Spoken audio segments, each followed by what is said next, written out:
Here it is at last, the Helios Tarot forecast for the month, or Tarot Horoscope drawn specifically for your astrological zodiac sign. I'm B.R. Newman, in case you didn't know that already. Check out my website, iamhelios.com, through the link below, and consider everything that I have to offer there. Consider signing up to receive any number of the personal readings that I offer, or consider signing up to take a course. The choice is yours. There's a lot to explore there.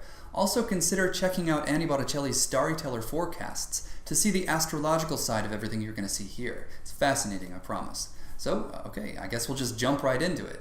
Okay, Capricorn, here is your 5-card tarot spread. This is a kind of miniaturized Golden Dawn spread, which uses 15 cards. In this case, we have 5. To the same effect, same result. In the central theme, we have 7 of Swords. On your 2-dimensional timeline options, you have the 2 of Wands and the 2 of Cups. In your past section, you have the 7 of Wands, and in your fate, you have the 3 of Wands. So, your central theme, the 7 of Swords. So this, like all 7s in tarot, corresponds to the Spirit 7 on the Tree of Life, which is Netzach, and it's victory, endurance, patience, but also it's known as the harsh kindness of God. So what is the harsh kindness of God? Well, that would be a temporary obstacle placed before you to allow you the opportunity to build up the potential energy to then transcend that.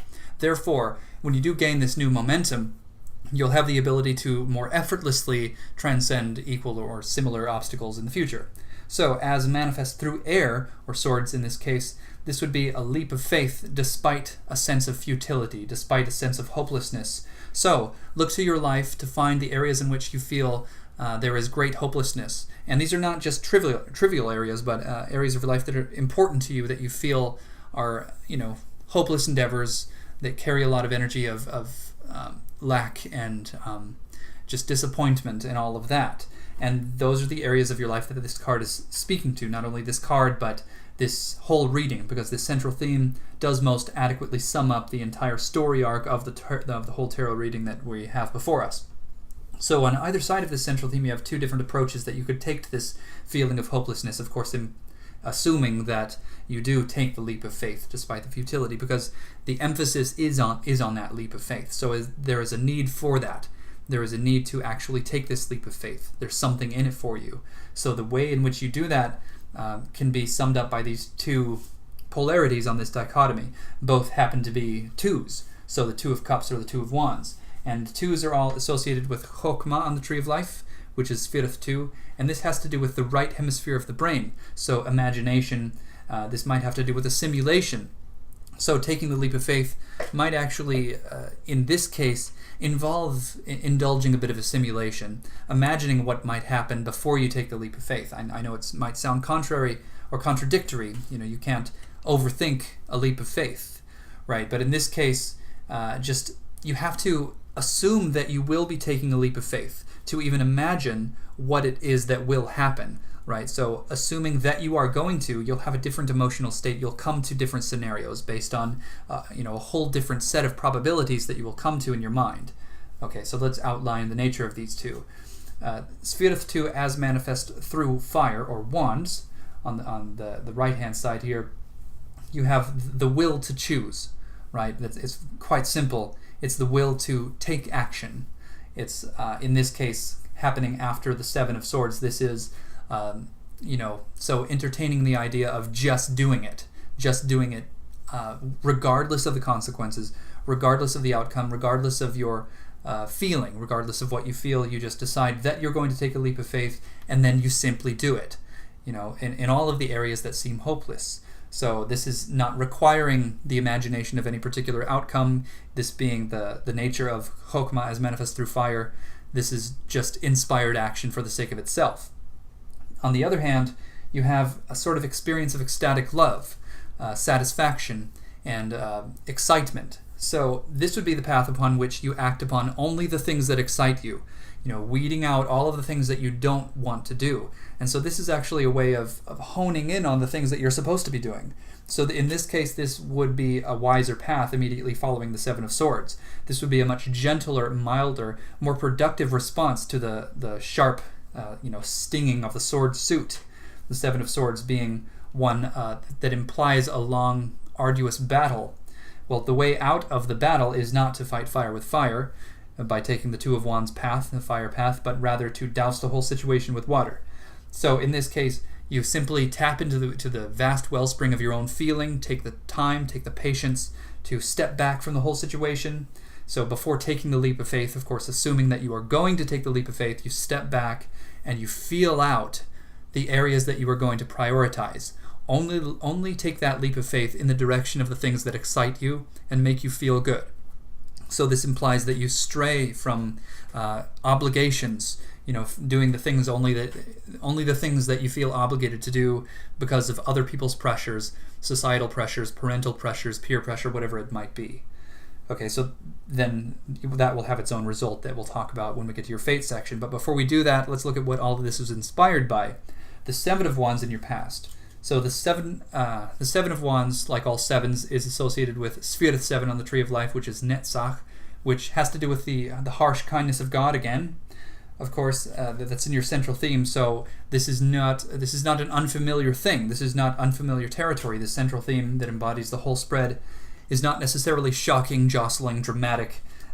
You are actually kind of continuing something that has been happening for a while. But the Seven of Wands, which is of course Netzach, as manifest through wands or fire, is actually the courage and the will to carry on despite the challenge.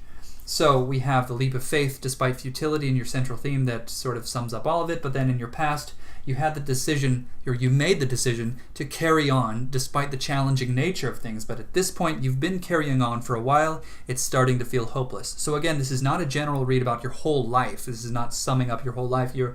It's up to you to look to the areas of your life that feel hopeless. This is talking about certain facets of your life. It's the best it can do as a general reading, applying to everyone in your sign. So to gain a good grasp on higher levels of specificity so as to gain more relevant insights, look to the areas of your life that you've been really fighting for a long time, that you've been struggling through, the areas that you've had to summon a deep inner will to carry on at all, because you could have just given up, but you chose not to because they're important to you. Again, these are not trivial matters. These are things that are important to you, as outlined here in your central theme, having to take a leap of faith despite the feeling of hopelessness, regarding these realms or facets of your life of great importance. So what this is all leading to in your fate section is the Three of Wands. So the Three of Wands, like all threes, is associated with Binah on the Tree of Life, which is the left hemisphere of the brain. This is the actualization plane, whereas the twos that you experienced in the two-dimensional timeline options, being the right hemisphere of the brain, is the imagination of potentiality. So we have the actuality, or the actualization, I should say, of the leap of faith that you make in your central theme towards the direction of either the Two of Wands, just going for it without much consideration, or the Two of Cups.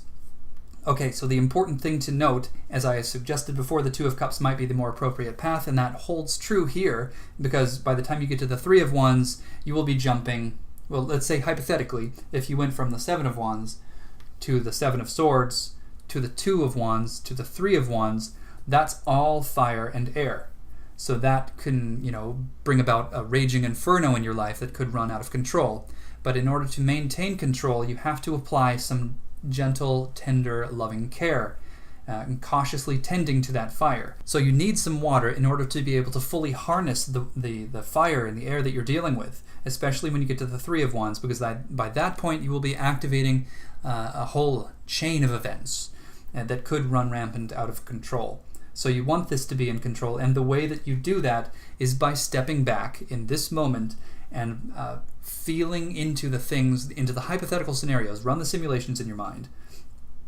This is the imagination realm, the right hemisphere of the brain. So imagine what might happen, assuming that you are going to take a leap of faith. That is sort of the prerequisite.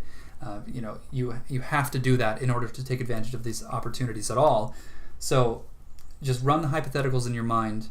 Consider the probabilities, but only according to the things that you feel a genuine excitement about, a genuine resonance with.